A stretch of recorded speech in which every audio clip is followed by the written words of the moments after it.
แล้วเดี๋ยวลองสังเกตว่าถ้าหนูทำขึ้นมาแบบนี้จะไกลจริงไหม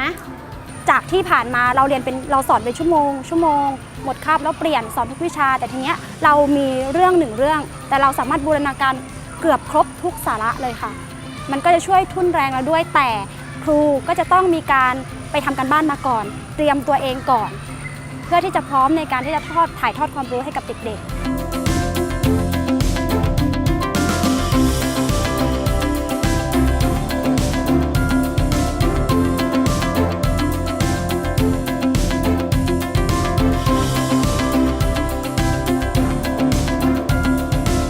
มันก็จะพุ่งไปข้างหน้าครับด้วยทิศทางที่มันไกลครับถ้าจะไปไกลกว่านั้นก็ต้องดูที่ทิศทางลมด้วยครับถ้าเราไปตามทิศทางลมมันก็จะพุ่งไปทางลมเดียวกันแต่ถ้าเราไปในทางที่ทวนลมมันก็จะย้อนกลับเข้ามาครับ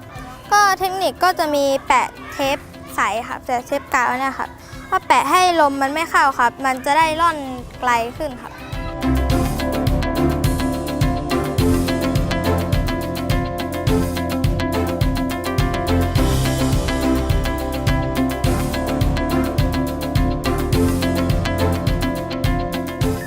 อันนี้เราต้องพับปีกให้ตรงครับถ้าเราพับปีกไม่ตรงมันจะเอ็นซ้ายเอ็นขวาครับพอเราเหวี่ยงขึ้นไปมันจะหมุนเหมือนแบบบูมเมอแรงครับ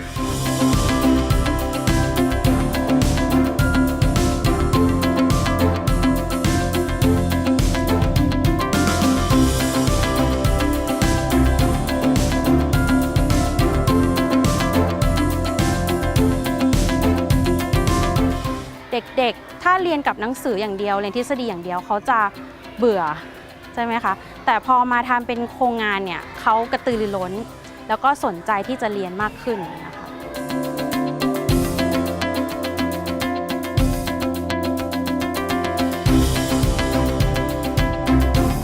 มันใช้แรงขับแรงดันแรงยกกับ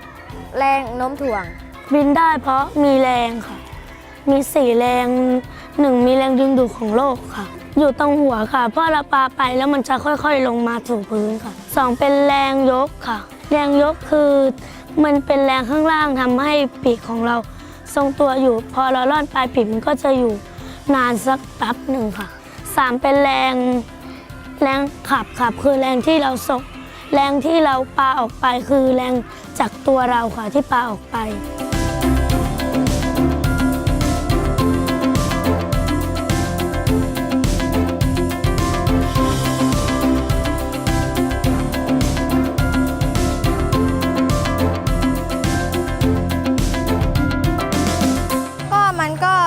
มีความสนุกมีความท้าทายของตัวเองครับก็จะมีความสนุกกว่าการเรียนข้างบนครับเพราะว่าบรรจุใหม่ก็มีความไม่มั่นใจในการสอนค่ะก็เลยแบบเหมือนพอเราสอนอะไรออกไปแล้วเรายังไม่มั่นใจเองเด็กๆเขาก็รับความรู้สึกนั้นได้แต่พอเราได้ศึกษาเทคนิคจากโครงการจากคีนันใช่ไหมคะทำให้เรามีความมั่นใจในการสอนมากขึ้นแล้วก็ได้เทคนิคใหม่ๆที่ช่วยให้การเรียนมีความสนุกมากขึ้นค่ะตรงนี้มันก็จะทำให้เด็กเนี่ยสามารถอยู่กับคนอื่นได้อย่างมีความสุขสามารถไปใช้ชีวิตกับคนอื่นข้างนอกได้รวมถึงทักษะกระบวนการต่างๆที่เกิดขึ้นไม่ว่าจะเป็นคณิตศาสตร์วิทยาศาสตร์ซึ่งทักษะต่างๆเหล่านั้นน่ะเด็กเอาไปใช้ในชีวิตประจำวันได้อย่างดีเลยแหละค่ะตอนนี้คือเราเป็นหนูรองยาอยู่จากเดิมที่มีการสอนช้ามาวิชาคณิตศาสตร์ต่อไปวิชาภาษาไทยนะเก็บคณิตศาสตร์นักเรียนเอาภาษาไทยขึ้นมาก็เปลี่ยนเป็น1วิชาในช่วงเช้าอาจจะได้ทุกวิชาเลยจากเดิมที่มันเคยเงียบสงบเรียนในชั้นเรียนก็เปลี่ยนเป็นการเรียนนอกชั้นเรียนมากขึ้นเด็กๆได้อะไรเด็กๆจะเหมือน Anatomic in the wall ครับเหมือนก้อนอิฐที่อยู่ในกำแพงครูเขาจะวาดอะไรก้อนอิฐก็จะเป็นอย่างนั้นซึ่งครูก็เคยเป็นก้อนอิฐในนั้นมาก่อนใช่ไหมฮะแต่ทีนี้เนี่ยพอมีการสอนแบบโครงงานขึ้นมาเราเสียตรงนี้ไปแต่เราได้กลับมาคุ้มค่ากว่าเด็กในเรื่องของระเบียบวินัยในห้องเรียนมันจะเสียไปซึ่งเรายอมรับได้นะฮะเด็กจะเสียงดังเด็กจะสนุกเด็กจะกระตือรือร้นเด็กอยากรู้กลายเป็นว่าเด็กเขาจะคุยกันตลอดเวลาแต่คุยกันในเรื่องที่เขาได้เรียนมีการแชร์ความคิดกันมีการbrainstorm กันวิวัฒนาการที่มันเกิดขึ้นที่เราเห็นได้ชัดก็คือเด็กๆกระตือรือร้นแล้วกล้าที่จะถาม อาจจะไม่ต้องทุกวิชา อาจจะไม่ต้องทุกวัน แต่อาทิตย์หนึ่งอาจจะมีสักวัน2 วัน เด็กๆจะได้เริ่มเหมือนมีดนะครับ มันโดนลับ ผมว่าอีก6 ปีข้างหน้า เด็กผมมันน่าจะคม ใช่ไหมฮะไม่ใช่แค่วันนี้เราดูไปข้างหน้า การศึกษาเราดูข้างหน้า